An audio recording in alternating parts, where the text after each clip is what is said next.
იმ პერიოდში, როცა თვეში 400 ლარი მქონდა ხელფასი და ახლა, მინდა გითხრა პატარა განსხვავება, როცა მქონდა 400 ლარი და ახლა, ახლა არ გეტყვი რამდენი მაქვს.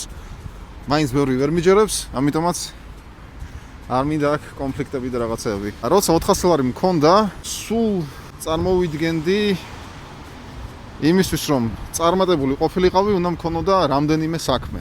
რავი, იქნებოდა ეს ერთი ვაპირებდი მახსოვს სააგენტოს გახსნას, მეორე კარგად თუ წავა მეთქი საქმე, ეგრევე რაღაცა სხვას გავხსნი, რაღაც ახალ ბიზნესს, არ ვიცოდი რა ბიზნესი, მაგრამ მეგონა თუ ის ადამიანი, ვინც ბევრ ფულს შეულობს, ასე იგი ბევრი ბიზნესი უნდა ქონდეს აუცილებლად. სინამდვილეში არა. ის ადამიანი, რომელიც შეულობს ბევრ ფულს, აკეთებს ერთ საქმეს დიდხანს და ხარისხიანად. თუ შენს მანთხარ ახლა გაჭედილი, დამიჯერ ვერანაირად ვერ გასწრები დასაწყისში, ვერც 400 და ვერც 1000 ლარს, არ ვიცი ახლა რამდენი გაქვს. ამ პლანკას ვერ გაცდები, თუ მუდმივად ფიქრობ ახალ საქმეებზე.